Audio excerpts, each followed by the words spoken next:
Hello and welcome to Kolam Podu. Today is the 10th day of Margazhi and let us continue with the Festival Kolam series.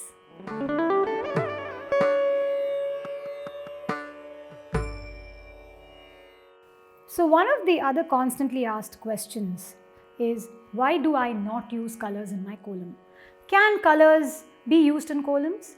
Are kolams and rangolis the same?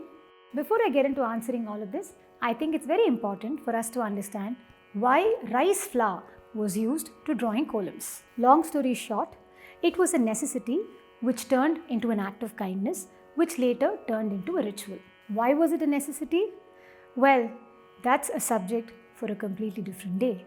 But today, let's talk about this act of kindness and ritualistic aspect after seeing today's kolam. Today's Thiruppavai is Notru Swargam in the Ragam Todi and Mishra Chapu Talam.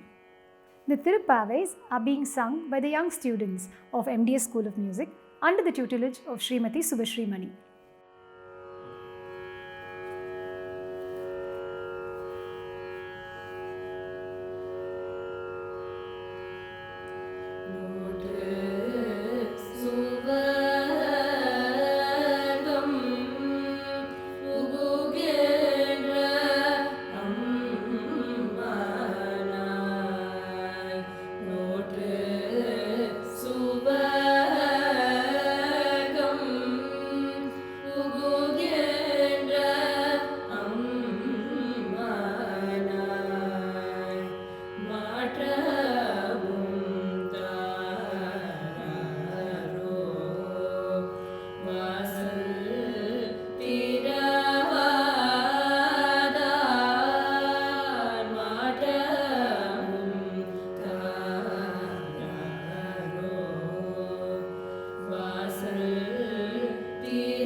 So did you like today's kolam?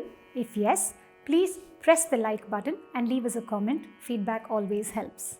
Marriage and Margazhi are interlinked in many ways. Now, here are a few examples. 1. The whole act of placing the Shanapullayar and placing a flower on top of it, that was basically done to communicate to the society that there was an eligible girl in the house. The second indicator is the Pavai Nomba being observed during this time. Why was the Pavai Nomba observed?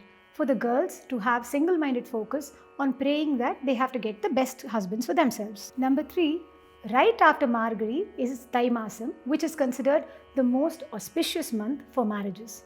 Quite some connections there, isn't it? It is common knowledge that in all of our horoscopes, we all have doshams. Now, what are doshams? Doshams are flaws or problems, and we are constantly being asked to do pariharams or rectifications to solve these problems. So you may ask, what's the relevance? Here it is. Eligible girls are recommended to draw kolam every day, especially during Margazhi, and these are for 2 reasons. 1, it prepares their body to get healthier, and number 2, it is to rectify the doshams in their horoscopes. Feeding small animals and beings is considered an act of dharma, which reduces the consequences of one's karma. Now, rice is both edible and eco-friendly. The commercially bought kolamavs are typically made out of limestone, and when you add rice flour to it, it is still considered edible. Now, back in the days, they used vegetable, plant and flower dyes to mix with the rice flour to be able to use them in the kolams. That's how the color came in. These days, synthetic colors are being used, and these are neither edible nor eco-friendly. Feed what you will eat. Now that's the principle. So I'll sign off for the day, and I'll see you tomorrow with a new Thiruppavai and a new kolam. Do draw this kolam and remember to share it with us by tagging us on Instagram. Here are the details. Subscribe and remember to press the bell icon for regular updates. Life is beautiful if we choose for it to be. Until tomorrow, Kolam Pore.